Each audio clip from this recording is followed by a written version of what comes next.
Assalamualaikum warahmatullahi wabarakatuh. Innal hamdalillah nahmaduhu wa nasta'inuhu wa nastahdihi wa nastaghfiruh wa na'udzu billahi ta'ala min shururi anfusina wa sayyiati a'malina. Innahu may yahdihillahu fala mudilla lahu wa may yudlil fala hadiya lahu. Ashhadu wa nashhadu an la ilaha illallah wahdahu la syarika lahu wa nashhadu anna Muhammadan abduhu wa rasuluh. Allahumma salli wa sallim wa zid wa barik ala habibina al-Mustafa wa nabiyyina al-mujtaba Muhammad wa ala alihi wa ashabihi wa tabi'in wa man tabi'ahum bi ihsanin ila yaumiddin, amma ba'd. Hadirin mukminin rahimakumullah. Alhamdulillah, kita bersyukur kepada Allah Subhanahu wa taala yang dengan limpah dan kurnianya Allah Subhanahu wa taala memberikan kesempatan usia kepada kita bersama sehingga kita berada pada malam ini sudah di pertengahan bulan Syawal. Mudah-mudahan Allah taala akan memberikan keberkatan hidup kepada kita bersama, insya-Allah. Hadirin mukminin rahimakumullah, malam ni saya tak baca Riyadhus Salihin. Malam ni sempena jamuan raya, sementara kita nak tunggu waktu Isya, kita mai tengok beberapa hadis Nabi sallallahu alaihi wasallam yang berkaitan dengan benda-benda yang kita boleh ambil pengajaran daripadanya. Yang pertama, saya nak sebut kepada tuan-tuan kisah saat ketika baginda Nabi sallallahu alaihi wasallam sampai di Madinah Al-Munawwarah. Nabi sallallahu alaihi wasallam telah ditemui oleh Abdullah bin Salam. Abdullah bin Salam ni seorang pendeta Yahudi. Dia kenal, dia ni ahbar al-Yahud, orang yang Al-Quran menyebut tentang mereka ini, ahbarul Yahud ni, pendeta-pendeta Yahudi ni. Allah Ta'ala kata ya'rifunahu kama ya'rifuna abna'ahum. Mereka kenal Nabi macam mereka kenal anak-anak mereka. Waktu orang Mekah duk kelang kabut, hak mai ni Muhammad ni adakah Nabi betul ataupun bukan Nabi? Mereka ni, orang-orang Yahudi Mekah, Madinah ni, mereka dah tahu. Pasal mereka baca dalam kitab Taurat, Allah Ta'ala rakam sebahagian daripada yang Allah Ta'ala sebutkan kepada mereka, yang disebut oleh Nabi Isa alaihi salatu wassalam dalam surah Saf. Kata Allah, kata Nabi Allah Isa alaihi salatu wassalam, akan datang setelah aku seorang Nabi dan Rasul min ba'dismuhu Ahmad, yang akan datang setelah aku namanya adalah Ahmad. Ar-Rasul sallallahu alaihi wasallam telah diberitahu tentang seorang orang-orang Yahudi telah baca benda ni dan mereka tahu. Salah seorang daripada ahbar, salah seorang daripada pendeta Yahudi itu adalah Abdullah bin Salam. Jadi bila dia dengar kata Muhammad mai ke Madinah, Nabi Muhammad dah berhijrah ke Madinah, maka dia mai jumpa Nabi sallallahu alaihi wasallam. Abdullah bin Salam, dia mai jumpa Nabi sallallahu alaihi wasallam, mai jumpa dengan Nabi, dia nak tanya Nabi sallallahu alaihi wasallam. Dia bagi tahu kat Nabi, inni sa'iluka an thalasi khisalin la ya'lamuhunna illa nabi. Aku nak tanya kepada kamu wahai Muhammad 3 soalan. La ya'lamuhunna illa nabi. Tak ada siapa pun tahu jawapan ni melainkan dia seorang nabi. Waktu tu. Lah ni bila kita dah baca hadis ni, kita tahulah jawapannya. Jangan pula lagi pergi tanya orang. Kita tahu, kita duk anggap kata kita nabi pula. Tak. Berhenti kat datuk palsu sudahlah. Nabi palsu tu salah. Waqala, dia kata dekat Nabi, dia kata kat Nabi ni, inni sa'iluka an thalathi khisalin la ya'lamuhunna illa nabi. Saya nak tanya kepada tuan 3 soalan. Soalan ni tak boleh jawab melainkan Nabi. Kalau dia jawab betul, dia tu Nabi. Faqala lahu nabi, Nabi kata kat dia, sal, tanyalah. Tanyalah. Faqala, dia tanya kat Nabi 3 soalan. Soalan yang pertama, dia kata ma awwalu asyratis sa'ah. Apa dia tanda kiamat yang paling awal? Tanda kiamat yang paling awal itu apa dia? Satu, Soalan yang kedua dia tanya Nabi sallallahu alaihi wasallam, "Wa ma awwalu ma ya'kul minhu ahlul jannah?" Soalan yang kedua dia nak tanya, makanan apa yang menjadi makanan pertama yang akan dimakan oleh ahli syurga? Ahli syurga masuk dalam syurga, benda apa perkara pertama yang akan dimakan oleh ahli syurga? Itu yang ditanya kepada Nabi sallallahu alaihi wasallam. Yang ketiga dia kata, wa min aina yushbihul walad abahu au ummahu. Seorang budak yang baru lahir, pasal apa? Kadang-kadang dia sama dengan mak, kadang-kadang dia sama dengan pak. Apa dia sama dengan mak, apa dia sama dengan pak. Dia kata la ya'lamuhunna illa an-nabi. Untuk waktulah kami diberitahu kalau kata mai mana-mana orang mengaku nabi, tanya soalan ni dia tak boleh jawab. Kalau boleh jawab illa an-nabi, hak boleh jawab tu adalah nabi. Nabi SAW kata ke Abdullah bin Salam, dia kata akhbarani bihinna Jibrilu anifan. Nabi kata Jibril baru bagi tahu aku tak sah, ya jawapan dia. Jibril baru bagi tahu aku tak sah, ya jawapan dia. Tuan-tuan kena, kalau kita berhenti saat ni, kita balik cerita pasal apa surah Al-Kahfi turun. Surah Al-Kahfi turun ni tuan-tuan, bila Nabi SAW duk cerita kata dia jadi Nabi, baginda jadi Nabi, dia isytihar keluar pelosok Mekah tu, aku adalah Nabi yang diutuskan. Maka orang-orang kafir Quraisy ni nak lawan dengan hujah, mereka tak boleh lawan dah. Mereka pergi ke Madinah Al-Munawwarah, waktu tu nama Yathrib. Mereka pergi ke Yathrib, mereka tanya, kami nak berdepan dengan apa ni, dengan Muhammad ni. Lalu orang-orang Yahudi ni kata, hampa tanya kepada dia 3 soalan.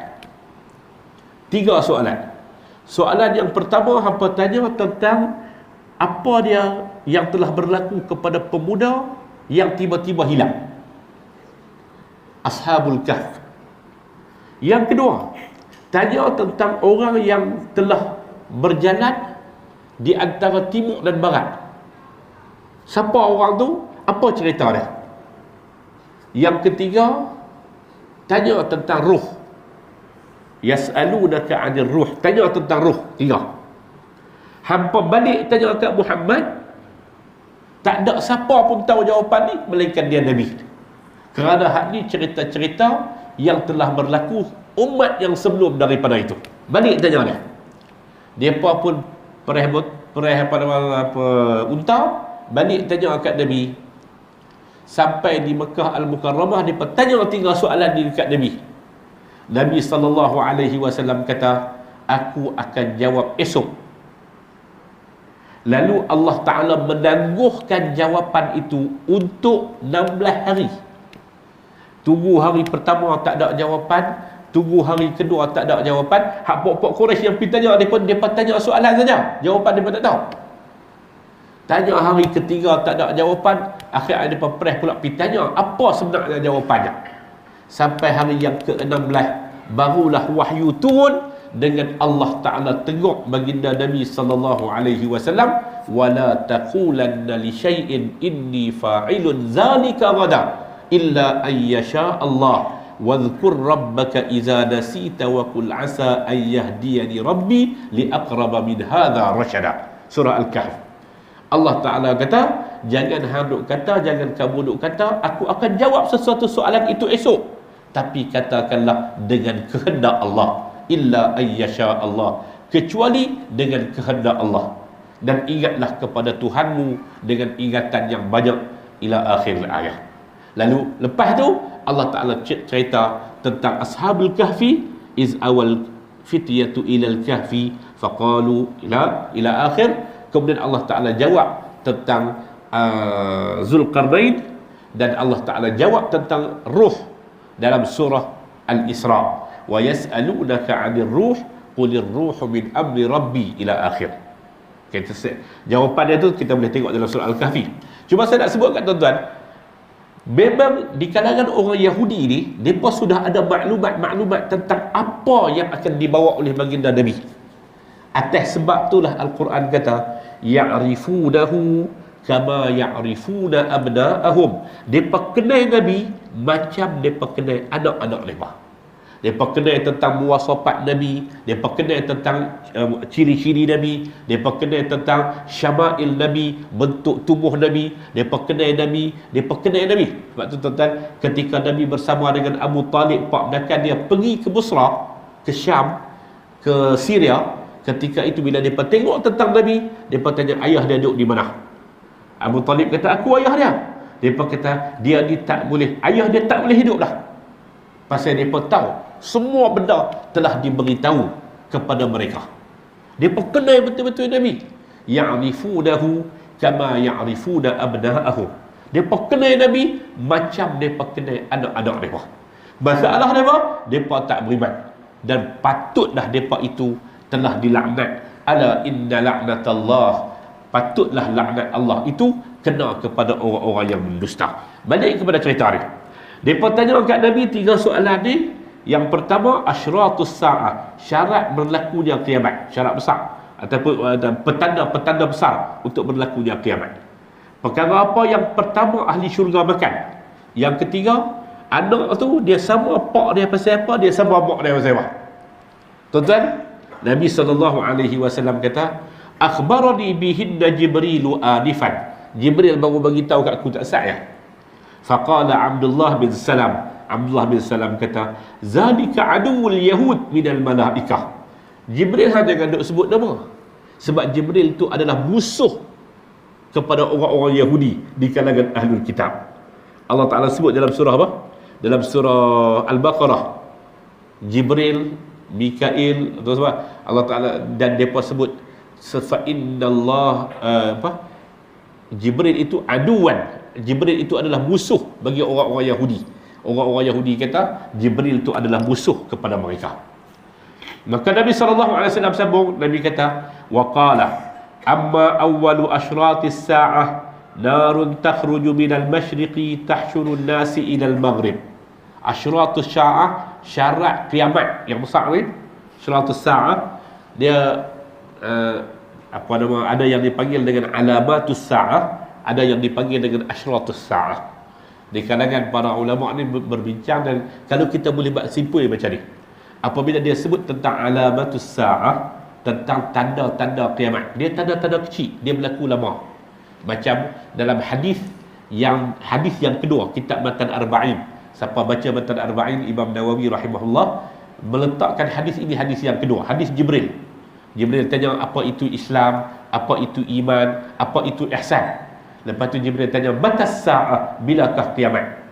Nabi kata, mal mas'ulu anha bi'a'lama minas sa'il. Yang bertanya tidak lebih mengetahui daripada yang ditanya. Makna dia orang yang ditanya pun tak tahu, orang yang bertanya pun tak tahu. Lepas tu Nabi SAW kata, akhbirni an amaratiha, bagi tahu kepada saya tentang amaratiha, petanda-petandanya. Petanda-petanda ni dia bukan asyrat. Dua-dua selalunya orang terjemah sama ada alamat, asyrat, ataupun orang sebut dengan amarat. Semua benda tu diterjemah sebagai petanda. Tapi dari segi kedudukannya, bila dia sebut kata asyrat ni adalah petanda-petanda besar yang nampak jelas dah dia akan berlakunya kiamat. Tapi kalau dia sebut tentang amaratiha ataupun alamatiha, alamat-alamat tu dia merujuk kepada benda yang berlaku mungkin lama. Sebagaimana Al-Quran menyebut iqtarabatis sa'ah wa insyaqqal qamar. Dalam Al-Quran tuan-tuan ada satu surah nama dia surah Al-Qamar, juzuk yang ke-27. Juzuk surah Al-Qamar ni Allah Ta'ala mula dengan ayat iqtarabatis sa'ah wa insyaqqal qamar. Telah hampirlah kiamat, telah hampirlah saat kehancuran kiamatlah. Wa insyaqqal qamar, ketika itu bulan akan terpecah. Bila? 1004, waktu turunnya Al-Quranul Karim. Dalam hadis nombor 2, hadis Jibril tadi ni, bila ditanya akhbirni an amaratiha, bagi tahu kepada saya tentang tanda-tandanya, Nabi kata antalidal abatu rabbataha. Antara tanda-tanda kiamat itu, seorang hamba akan melahirkan tuannya. Antalidal abatu rabbataha, seorang hamba akan melahirkan tuannya. Ada macam-macam orang sebut Ada istilahnya yang melahirkan itu adalah umul walad. Ayah dia tuan telah menggauli hamba tu keluar melahirkan anak. Ada yang menyatakan sampai antara tanda kiamat itu anak akan derhaka kepada ayah, menjadikan mak itu sebagai hamba dan sebagainya. Tapi hak saya nak sebutnya, dia perbezaan di antara asyratus sa'ah dengan alamatus sa'ah. Antara asyratus sa'ah dengan alamatus sa'ah. Okey, hak ni dia tanya tentang asyratus sa'ah. Nabi SAW beritahu apa? Nabi kata, amma awwalu asyratis sa'ah, adapun asyratus sa'ah yang pertama, narun, api, takhruju minal masyriq, yang keluar daripada timur, tahsyurun nasi ilal maghrib, yang menghalau manusia untuk pergi ke barat. Api yang terbit daripada timur menghalau manusia untuk pergi ke barat. Di mana lokasinya dan sebagainya, tuan-tuan, ramai para sarjana kita berbincang, tapi saya bukan nak bawa tu, saya nak bawa kepada tentang soalan ini sahaja. Yang kedua, Nabi SAW sebut, wa awwalu ma ya'kulu minhu ahlul jannati ziyadatu kabdil hut, dan perkara yang pertama yang dimakan oleh ahli syurga kelak, mudah-mudahan kita semua ahli syurga, makanan yang pertama yang akan dimakan oleh ahli syurga kelak ialah lebihan daripada kabad. Kabad tu hati, al-hut, ikan. Hut itu merujuk kepada ikan. Ada ulasan tentang apa itu makanan dan apa keistimewaan dia, tu kita bincang lain kali. Yang ketiga, wa amma shibhul waladu abahu aw ummahu fa iza sabaqa ma'ur rajuli ma'al mar'ati naza'a ilaihi al-walad wa iza sabaqa ma'ul mar'ati ma'ur rajuli naza'a ilaiha. Dia kata hak jenis muka ni jadi macam muka ni nak jadi macam pak ataupun jadi macam mak, tengok kepada ayat siapa yang keluar dulu, siapa yang capai klimax dulu, muka itu akan jadi muka ayah ataupun muka mak. Kalau mak dulu, maka muka mak. Kalau pak dulu, maka muka pak.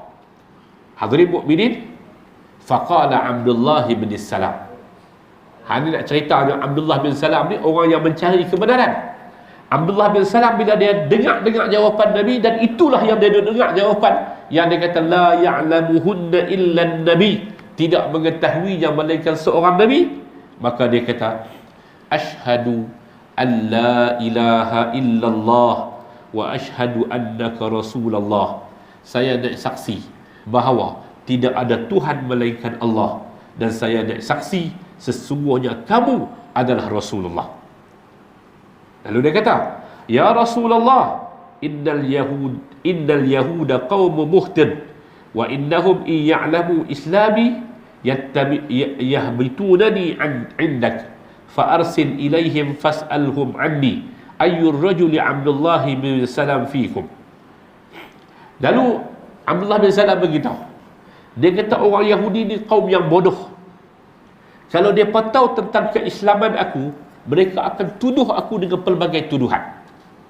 Tuan, hantarlah orang untuk ditanya tentang aku kepada mereka. Siapa dia Abdullah bin Salam? Maka Nabi SAW pun tanya, siapakah Abdullah bin Salam?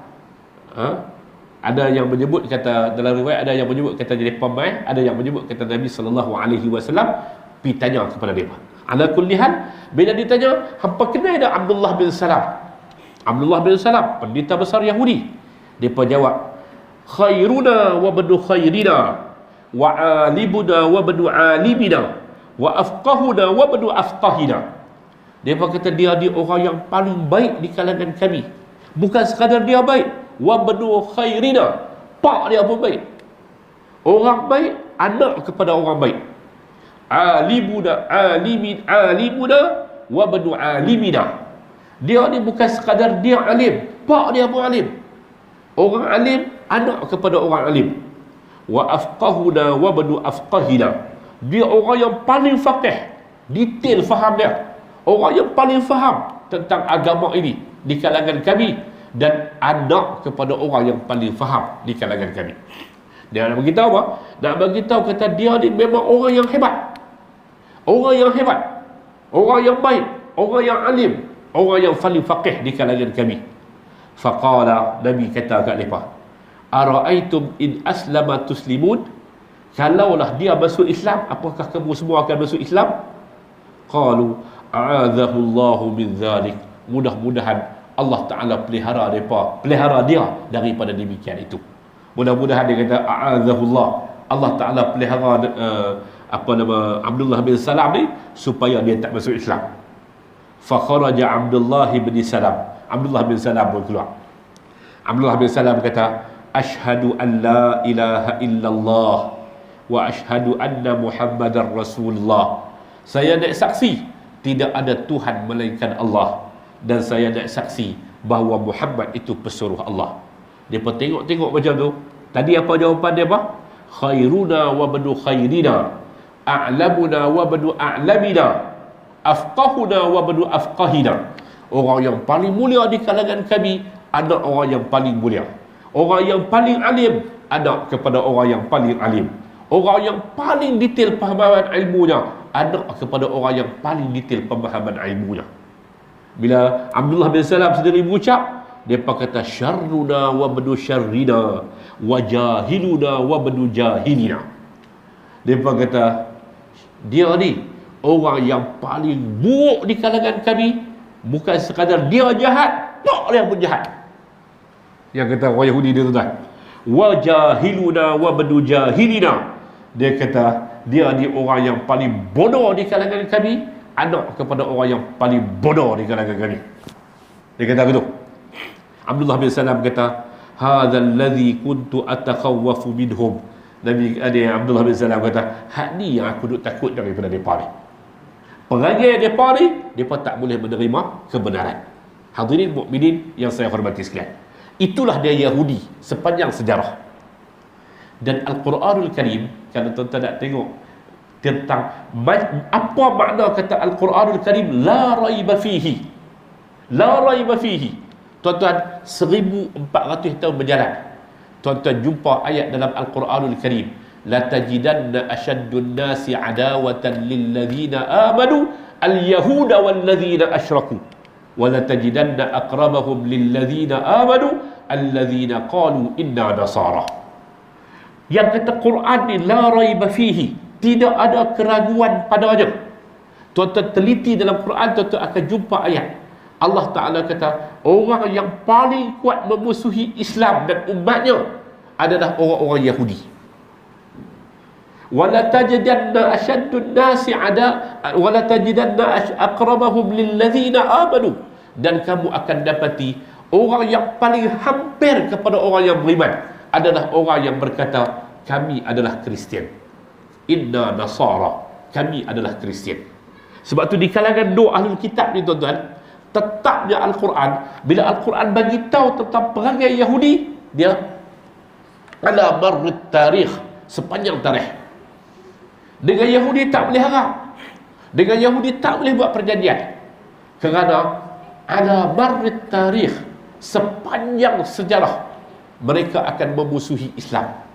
Al-Quran la raiba fih, tidak ada keraguan padanya. Al-Quran la tabdila fih, Al-Quran tidak ada penukaran padanya. Fakta Al-Quran dia tepat. Siapa dia di kalangan orang kafir yang paling kuat memusuhi Islam? Al-Yahud, orang-orang Yahudi di kalangan ahlul kitab. Walladzina asyraku, dan orang yang syirik. Dan siapa dia di kalangan ahlul kitab yang orang kafir ini yang paling akrab kepada orang yang beriman? Alladzina qalu inna nasara, orang yang berkata bahawasanya kami adalah Nasara. Lalu dialog yang berlaku, hiwar yang berlaku, yang Al-Quran kata, katakan kepada ahlul kitab, ta'alau ila kalimatin sawa'im bainana wa bainakum, kepada kalimah yang sama di antara kami dan kamu. Alla na'budu illallah, kita tak sembah melainkan Allah. Ungkapan itu di kalangan ahlul kitab lebih dekat kepada orang yang berkata inna nasara, ataupun orang Kristian itu sendiri. Hadirin mukminin yang saya hormati sekalian, Nabi Musa telah berdepan dengan Bani Israel, Yahudi ini, dan mereka Nabi Isa alaihi salatu wassalam pernah diminta kepada Nabi Musa, ij'al lana ilahan kama lahum alihah. Mereka pernah minta kepada Nabi Isa, minta Nabi Musa supaya jadikan Tuhan. Mereka punya merasa kata mereka ni hebat, Bani Israel ni, sampai mereka minta, tak apa, kalau kata Tuhan Allah Ta'ala tu sebagai Tuhan, kami tak mau share. Tak mau share. Mintalah Tuhan lain pula untuk kami sendiri. Sebab tu di kalangan malaikat pun mereka pilih, kami tak beriman, kami marah sangat kepada Jibril. Man kana aduwan li Jibril wa Mikail wa Israfil, dalam Al-Quran Allah Ta'ala sebut, siapa yang memusuhi Jibril, Mikail dan Israfil, itu adalah orang Yahudi. Di kalangan para malaikat mereka tak sama. Di kalangan para nabi mereka tak sama. Mereka tak sama menerima beriman. Adapun kita, la nufarriqu baina ahadin birrusuli, kita sesekali tidak membezakan di antara para nabi dan rasul alaihi wassalatu wassalam. Itu kisah yang pertama daripada hadis Nabi, berkaitan dengan apa? Berkaitan dengan satu peristiwa yang pengajaran yang kita boleh ambil adalah mengenali tentang Yahudi itu sendiri. Okey. Yang kedua,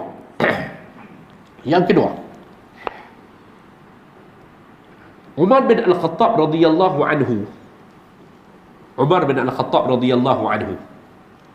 Satu hari dia keluar bersama dengan satu kumpulan. Di kalangan mereka tu ada Amru bin Al-As. Sampai mereka jumpa satu telaga. Amru bin As tanya tuan telaga tu, dia kata, ada tak sebelum-sebelum ni apa-apa binatang yang berbahaya masuk?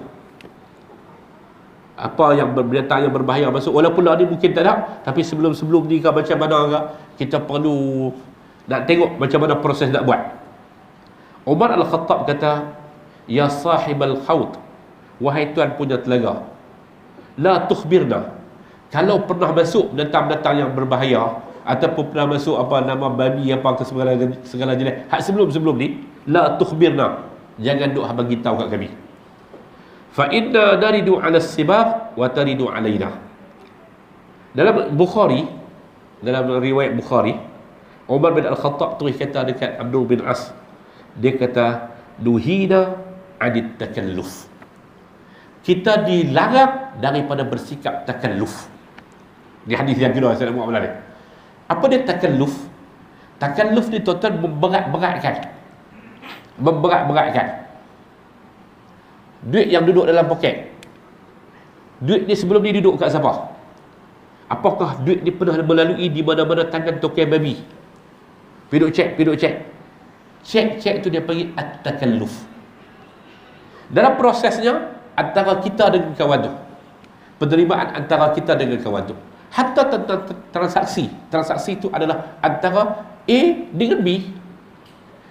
Nabi SAW ajar kepada kita untuk hidup bibasatah, hidup dengan mudah, dan tidak diajar kepada kita untuk takalluf, untuk berat-berat tu, untuk tambahkan pemberatan. Jangan. Dalam urusan apa? Dalam urusan dunia kita. Satu orang yang nak hidup secara beragama bukan orang yang menyusah-nyusahkan hidupnya. Tidak. Orang yang nak hidup dengan beragama, dia bukan disuruh untuk menyusah-nyusahkan hidupnya. Tidak. Tetapi orang yang hidup dengan beragama itu, kaedah dalam beragama mengajar kepada kita, nuhina 'anit takalluf. Sayyidina Umar kata, hadis riwayat Bukhari, nuhina 'anit takalluf. Nabi melarang kita daripada bersikap memberat-beratkan diri. Piduk tanya dengan soalan-soalan yang susah untuk dijawab. Jangan. Dalam muamalat antara kita dengan pihak yang pertama, dalam semua keadaan antara kita dengan pihak yang pertama, itu yang dipanggil dengan proses itulah yang dipanggil dengan basatatul hidayah. Hidup dengan penuh basatah. Hidup dengan penuh basatah. Tuan-tuan, ada satu orang berjumpa dengan Imam Sya'bi. Dia berjumpa dengan Imam Sya'bi. Dia tanya kepada Imam Sya'bi, dia kata, masmu zaujatu iblis. Ini pun sebahagian daripada takalluf juga. Piduk cek benda-benda yang tak tahu halah. Dia tanya, masmu zaujatu iblis, apa nama bini iblis? Iblis pasal lah. Dia tanya keturunan iblis, nama iblis apa. Dia tanya, ma ismu zaujatu iblis, apa nama bini iblis? Siapa boleh jawab dalam itu kan? Imam Sya'bi kata kat dia, faqala lahu Sya'bi zalika ziwaj ma syahidnahu.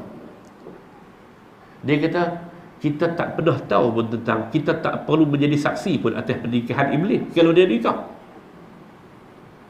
lah. Kalau dia pergi nikah, iblis ni dengan Tuhan pun dia lawan. Takkan dengan hukum Tuhan yang suruh nikah tu dia ikut. Datang iblis dia tuan-tuan, dengan Tuhan pun dia lawan. Takkan dengan hukum Tuhan, hukum yang paling besar tu, dengan arahan Tuhan, arahan direct. Usjudu li Adam fasajadu illa iblis aba wastakbara wa kana minal kafirin. Disuruh untuk sujud, arahan direct. Sujudlah, tunduklah, taatlah, berilah penghormatan kepada Adam. Fasajadu, semua malaikat, semua makhluk sujud, illa iblis, kecuali iblis. Aba wastakbara wa kana minal kafirin, dia enggan dan dia takabur, wa kana minal kafirin. Hadirin mukminin, demikian juga sebahagian daripada takalluf. Ada orang berbincang tuan-tuan, ini di kalangan apa nama Syekh nak sebut tentang, ada orang yang dalam masalah fiqh, dalam masalah tafsir Al-Quran dan sebagainya, dia nak pergi detail itulah takalluf. Tuan-tuan, Nabi Allah Ibrahim pernah cari Tuhan, dan sampai satu tahap dia tanya kepada Allah, kaifa tuhyil mauta, macam mana kamu menghidupkan orang yang mati. Saya dan tuan-tuan ni, kita mati, bila kita mati, kita akan dihidupkan semula. Kita akan dihidupkan semula.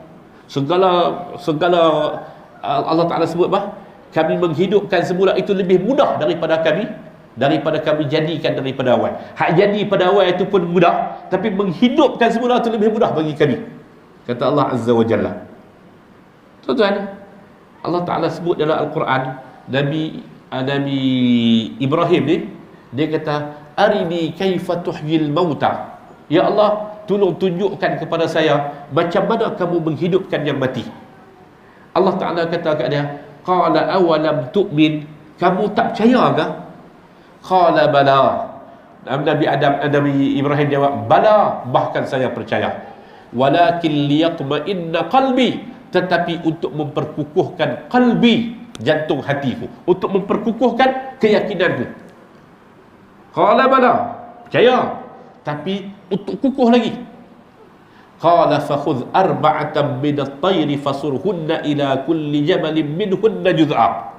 Allah Ta'ala kata, pergi tangkap 4 ekor burung, sembelihkan mereka, cincang-cincang semua burung tu, goy sekali, letak di 4 tempat yang berbeza. Summa da'uhun, kemudian panggil mereka, ya'ti laka sa'ya, semua burung tu akan mendatangi kamu. Di kalangan orang yang mengambil metodologi takalluf, mereka pergi bincang 4 jenis burung ni burung apa? 4 jenis burung ni burung apa? Burung hantu ke, burung apa? Mereka pergi burung ayam ke, burung wak-wak ke, burung apa? Mereka pergi bincang macam tu. Perbincangan yang macam tu adalah sebahagian daripada takalluf. Allah Ta'ala bagi tahu sekadar, Allah Ta'ala tidak mendetailkan, kerana yang detail-detail itu tak penting pun dalam cerita tersebut. Burung apa tak penting pun. Sebab tu bila Allah Ta'ala kata, fakhudh arba'atan minat tayri fasurhunna ila kulli jabalin minhunna juz'a. Berpuluh hikmah kita boleh ambil daripada ayat tersebut. Tanda tentang kekuasaan Allah, tentang bagaimana Allah menghidupkan yang mati ini cukup mudah bagi Allah dan sebagainya. Dia pergi bincang pula burung apa dan sebagainya. Dia pergi cari nama bini iblis dan sebagainya. Hak ni semua antara perkara yang dipanggil dengan takalluf. Nuhina anit takalluf.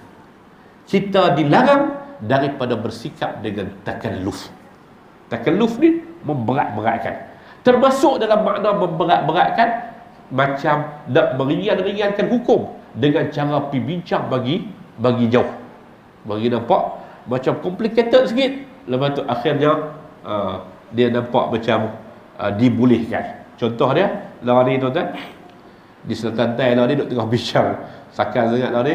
Antara isu yang dibincangkan adalah kita 6 bulan lepas depa lah ni duk tengah hangat ni, sementara 14 hari bulan nanti akan mengundi di Thailand.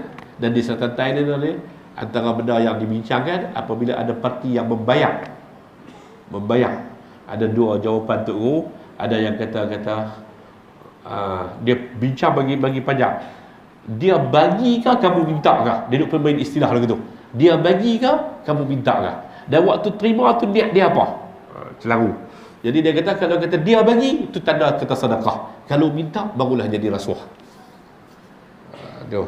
Takalluf. Dia pergi bincang nampak kerah.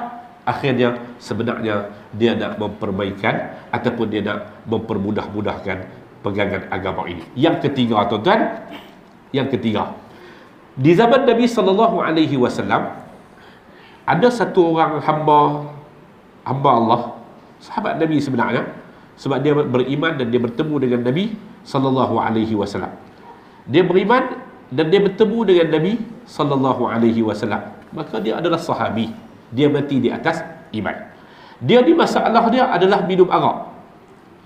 Dia banyak dalam banyak-banyak tabiatnya dia tak boleh tinggal tabiat minum arak. Hak ni dia tak payah.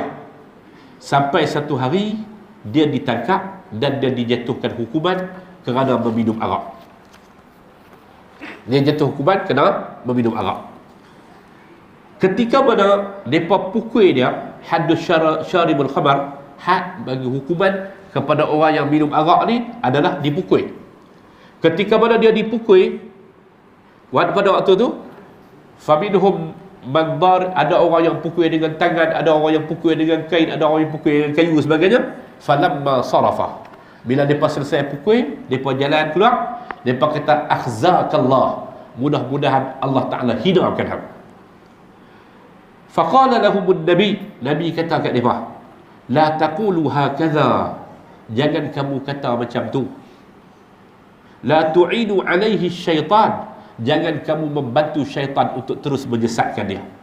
Walakin, akan tetapi katakanlah, Allahumma ghfir lahu, Allahumma arhamhu, ya Allah ampunkanlah dia, ya Allah rahmatilah dia. Ini yang diajak oleh Nabi. Nabi kata, kalau kamu kata kat dia, kamu menyebabkan dia lari lagi, menyebabkan syaitan akan mudah lagi untuk menyesatkan dia. Akan tapi kata Nabi SAW, katakanlah, mohonlah kepada Allah supaya Allah Ta'ala mengampunkan dia dan Allah Ta'ala merahmatikan. Tuan-tuan, ini nak sebut apa? Tentang rahmahnya tarbiyah Nabi SAW. Cerita lain, Umar bin Al-Khattab radhiyallahu anhu, dia ada satu orang sahabat yang baik akhlaknya. Tapi satu ketika kerana terasa hati, dia berhijrah ke Syam, ke Syria. Selepas pembukaan kota Syam, dia berada di sana, dia duduk di sana. Bila duduk di sana tuan-tuan, perangai dia berubah. Wa zayyana lahum asy-syaitanu a'malahu, sebagaimana Allah Al-Quran sebut kan, syaitan dia akan memperindahkan satu-satu amalan. Dia bermula dengan dia cuba berjinak-jinak dengan arak. Dia minum arak. Dia mula kedai arak, dia mula minum arak, dia mula berjinak-jinak dengan arak. Sampai arak tu menjadi minuman biasa kepada diri dia. Lalu satu ketika bila orang mai ke Madinah Al-Munawwarah, Umar tanya kepada sahabat ni, kenal tak kawan dia ni? Dia pun kata kenal. Dan dia ni peribadi dia cukup teruk. Dia dikenali sebagai orang yang minum arak dan sebagainya. Bahkan lelaki tu kata kat Umar, dia pun kata, zaka akhu syaitan, dia ni bukan kawan kamu dah Umar, dia ni kawan syaitan. Innahu qarafal kabair hatta waqa'a fil khamri, dia buat semua dah dosa-dosa yang besar, berpunca daripada mulanya dia mula dengan minum arak. Umar pun ambil suruh hantar surat. Fakataba ilaihi Umar tulis surat. Umar tulis, min Umar ibn al-Khattab radhiyallahu anhu ila fulan, salamun alayka fa inni ahmaduka ilayka Allah ghafiriz zambi wa qabilit taubi syadidil iqabi zit taul la ilaha illa huwa ilaihil masir. Dia kata, Umar tulis surat tu. Surat ni daripada Umar bin Al-Khattab kepada sahabat saya. Salam sejahtera ke atas kamu. Sesungguhnya saya memuji Allah untuk kamu. Dan Allah itu adalah Tuhan yang ghafiruz zambi, Tuhan yang mengampunkan dosa. Wa qabilit taubi, Tuhan yang menerima taubat. Syadidil iqabi, Tuhan yang keras balasannya. Zittauli, tetapi dia boleh menerima permohonan daripada hamba-Nya. La ilaha illa huwa ilaihil masir, tidak ada Tuhan melainkan Dia, dan kepadanya lah akan dikembalikan. Summa qala li ashabihi, kemudian dia kata kepada sahabat-sahabatnya. Umar kata, ud'u li akhikum an yuqbala biqalbihi wa yatubullah alaihi. Bawa balik surat ni, sampaikan kepada dia, doalah mudah-mudahan dia terima dengan jantung hatinya, dia bukan menerima dengan tangannya sahaja, sehingga dia bertaubat kepada Allah. Apabila kitab surat Sayyidina Umar ni sampai kepada dia, dia baca, dia ulang, dia baca, dia ulang, dan dia sebut ghafiruz zambi, Tuhan yang menerima taubat. Qabilut taubi, Tuhan yang mengampunkan dosa. Qabilut taubi, Tuhan yang menerima taubat. Syadidul iqabi, tapi azab dia amat pedih. Waqad hazzarani uqubatah, Allah Ta'ala telah memberikan amaran kepada aku tentang balasan yang dia akan berikan. Wa wa'adani an yaghfirani, tapi Allah juga telah menjanjikan kepada aku untuk mengampunkan dosa aku. Falam yazal yuraddiduha ala nafsi hatta baka wa taba wa ahsana taubah. Dia ulang tu ayat ni, qabilut taubi syadidil iqabi dhit taul ghafiriz zambi, Tuhan yang menerima taubat, Tuhan yang mengampunkan segala dosa, Tuhan yang menerima taubat, Tuhan yang syadidul iqab. Dia ulang-ulang sehingga dia menangis, dia bertaubat dan dia memperbaiki taubatnya. Berita disampaikan kepada Umar. Nabi Umar kata, hakaza fasdi'uhu wa idza ra'aitum akhan lakum zalla zillatan fasaddiduhu wad'ullah an yatuba alaihi wa la takunu a'wanan lisyaitani alaihi. Umar kata, buat macam ni. Setiap kali kamu jumpa, kamu dengar mana-mana saudara kamu telah tergelincir dan digelincirkan oleh syaitan, perbetulkanlah dia. Doalah kepada Allah supaya dia diberikan kesempatan untuk bertaubat, dan jangan kamu menjadi pembantu-pembantu kepada syaitan untuk terus menyesatkan dia dan memasukkan senarai namanya di kalangan ahli-ahli neraka. Hadirin mukminin yang saya hormati sekalian, agama ini datang dengan samahah, dengan toleransi. Agama ini datang dengan lembut. Agama ini datang dengan rahmah. Agama ini suruh kita menarik tangan manusia untuk kembali kepadanya, bukan dengan banyak menghukum manusia itu sendiri. Satu orang yang semangat datang berjumpa dengan Muhammad Al-Ghazali. Muhammad Al-Ghazali rahimahullah ta'ala seorang ulama Mesir contemporary, meninggal kira-kira 30 tahun lepas. Orang tanya kepada Muhammad Al-Ghazali, apa hukum orang yang meninggalkan sembahyang? Dia kata, saya ada seorang saudara, apa hukum dia? Apakah perlu dia disuruh ataupun dia dibunuh? Apa hukum dia? Sebab nak sebut kata perbezaan antara orang yang sembahyang dengan orang yang tak sembahyang ni adalah antara orang Islam dengan orang yang tidak Islam ni adalah tarikus solah, meninggalkan sembahyang. Apa hukum orang yang meninggalkan sembahyang? Boleh tak kita bunuh dia? Muhammad Al-Ghazali kata, hukumnya ialah bahawa kamu tarik tangan dia untuk dia kembali kepada agama Allah Subhanahu wa ta'ala. Tuan-tuan, Nabi pernah menziarahi satu orang Yahudi, ayah dia juga Yahudi, yang sakit, yang dia banyak bergaul dengan Nabi sallallahu alaihi wasallam, dan dia tengok akhlak Nabi sallallahu alaihi wasallam dari segi samahah, dari segi lembut dan rahmah ini. Bila dia tengok tu, sampai ketika Nabi ziarahi dia, dia sakit, dia nak mati lah. Waktu tu dia tengok kepada ayah dia tengok kepada Nabi. Nabi kata, aku nak bagi jaminan ke hang, kalau hang terima agama ni hatta ketika ini, dengan rekod hang hidup tu, mudah-mudahan dia menjadi ganti, dan mudah-mudahan hang dapat syurga. Dia tengok ayah dia kata, ati' Abul Qasim, taatlah kepada Abul Qasim, yakni kepada baginda Nabi sallallahu alaihi wasallam. Nabi sallallahu alaihi wasallam tak tikai, Nabi sallallahu alaihi wasallam tak ajak para sahabat dia untuk kata apalah hujung-hujung baru nak mengucap, baru hujung-hujung kata. Nabi tak kata gitu. Bahkan Nabi mengucap syukur, alhamdulillahillazi anqadhahu minan nar. Segala puji bagi Allah yang telah menyelamatkannya daripada neraka Allah Subhanahu wa taala. La tu'idu alaihi syaitan. Nabi peringatkan kepada kita, jangan kita membantu syaitan untuk terus menyesatkan dia, melambung-lambungnya dalam kesesatan dan memasukkan dia di kalangan orang-orang yang sesat. Mudah-mudahan ada manfaatnya, mudah-mudahan ada barakahnya. Sudah terlalu lewat untuk mengucap selamat Hari Raya Aidilfitri. Selalunya orang kata apa? Mudah-mudahan tak lambat lagi, tapi sudah 15 hari takkan sebut lagi. Tapi tak apalah, atas nama sebut adat ni kita sebut. Mudah-mudahan ada barakahnya, mudah-mudahan Allah Ta'ala selamatkan kita bersama insya-Allah. Wa sallallahu ala nabiyyina Muhammad wa ala alihi wa sahbihi wa baraka wa sallam walhamdulillahi rabbil alamin. Subhanakallahumma wa bihamdika asyhadu an la ilaha illa anta astaghfiruka wa atubu ilaik. Assalamualaikum warahmatullahi wabarakatuh.